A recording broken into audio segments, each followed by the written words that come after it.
everything just changed for the Canadian election, as we just had an inflection point in this current election cycle, as the major party leaders for all the top parties in Canada just had their English-speaking debates, and there were some major storylines that came of this that frankly will have a serious impact on the election, because there was a lot of eyes with the Liberals being favored at coming into this about, hey, how can the Conservatives steal away some seats? How can they change the opinion with all of the polling leaning Liberal over the past couple of weeks? And right now, the storylines to take away from this are very, very interesting and shed a lot more light than what we had just 24 hours ago on how this election will play out. So we're going to break down what all the party leaders said out here in these debates, what impact it's had across Canada, how people have been reacting, and then, of course, dive into the numbers, because there are a lot of reactions already, a bunch of data gathered in regards to how Canadians are reacting to this debate. So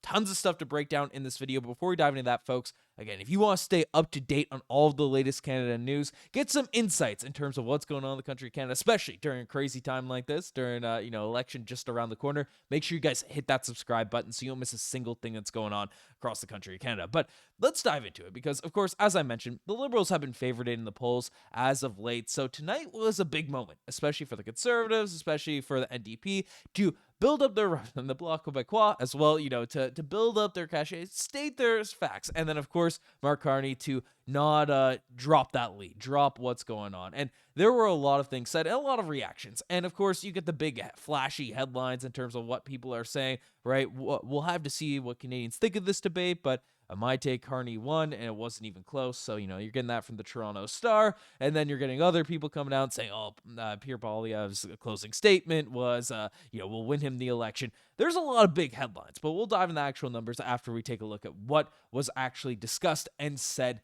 in this video. So, what happened in the election? Because there was a lot of major talking points. So the first thing that was really brought up was the economy. And Mark Carney, of course, came out and discussed how moving different scenes. But when I was governor of the Bank of Canada, inflation was below 2% and the dollar was at parity. That is the kind of success I can deliver for this country. And I built strong economies and will build the strongest economy. So Mark Carney really leaned into the economic history, and of course he has a stacked resume. No, whether you're a liberal, conservative, whatever it is, you can't deny that Mark Carney does have a very, very stacked resume in terms of lead the Bank of Canada through a very tumultuous time in Canadian history and from world history, and of course everything he did out there in the UK.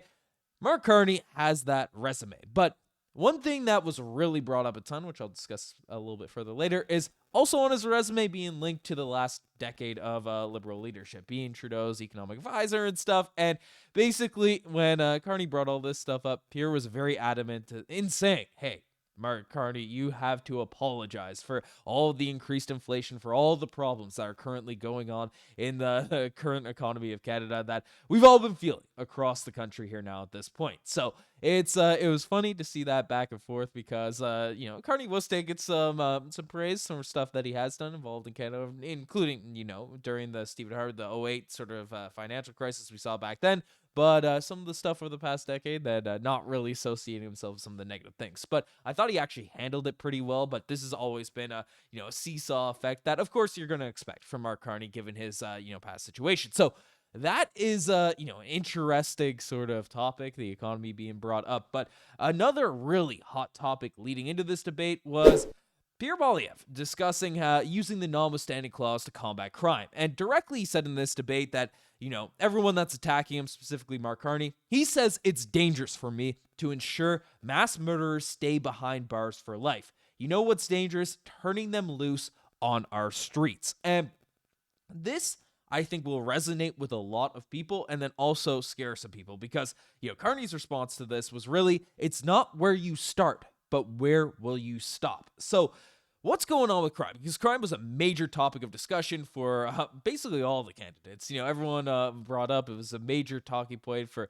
Jagmeet Singh, for the NDP, Conservatives, Liberals, everyone. And everyone had the stance, the sentiment. They understand, the vibe across Canada right now. People are not happy with crime, whether it's, the rise of violent crimes, whether it's cars being stolen out of people's driveways across Ontario. All of these things were brought up, and everyone took the stance, hey, we are going to be hard on crime, we're going to be this.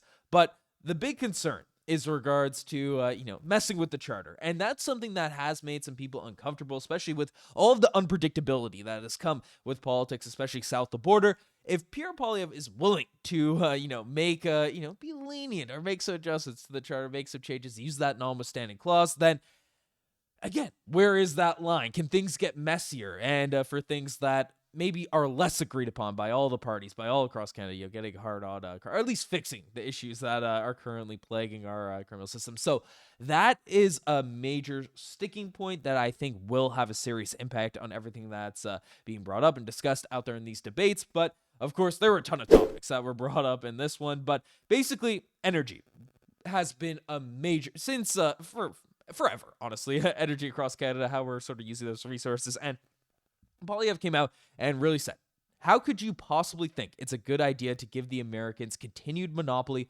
over our energy projects?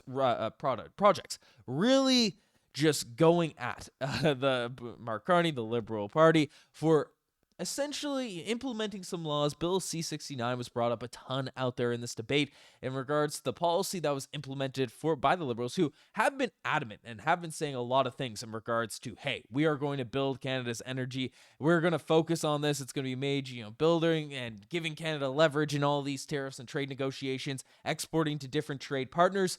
But basically, Pierre was really going at the Liberals, going at Mark Carney in terms of how the party has really handled, getting things passed and getting laws passed out there at this point.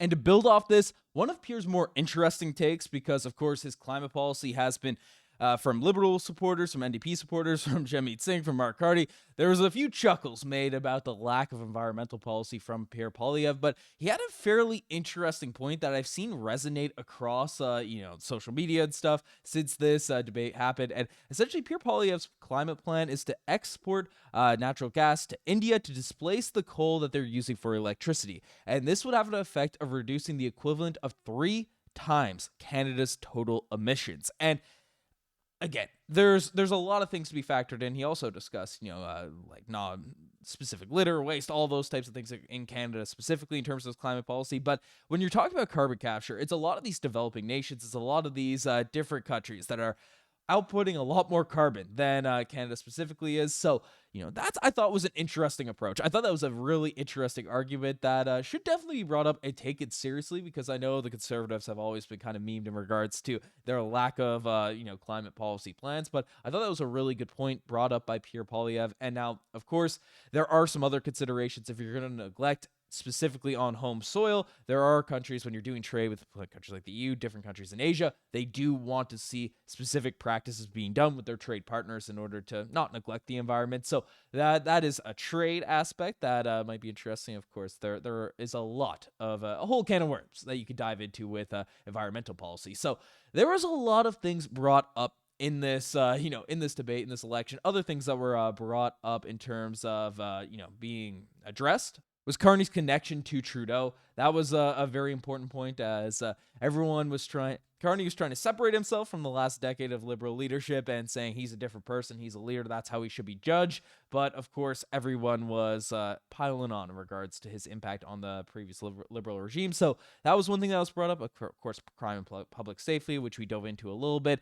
pipelines, and stance on immigration. And Jagmeet Singh had a really interesting sort of back and forth with Pierre Poilievre in terms of the language he used and sort of blaming the over immigration and Canada's lack of resources and stuff. Pierre, I thought, had a decent response to it, but there was a lot of points. Of course, this was a very long debate, very important debate, so there were a lot of points being brought up. Definitely recommend to everyone that's going to be voting in this. Everyone should go out and vote that's eligible to vote, but definitely watch this because there are a lot of interesting takeaways to really dive into it. But of course, the biggest thing people are looking at is how's the country responding to this debate? How are the polls, following this current big debate? How are people feeling about what's going on right now in terms of their feelings towards the voter? So we'll dive into a lot of that here now at this point, because essentially Mark Carney had the overall highest, in terms of having a highest positive impression.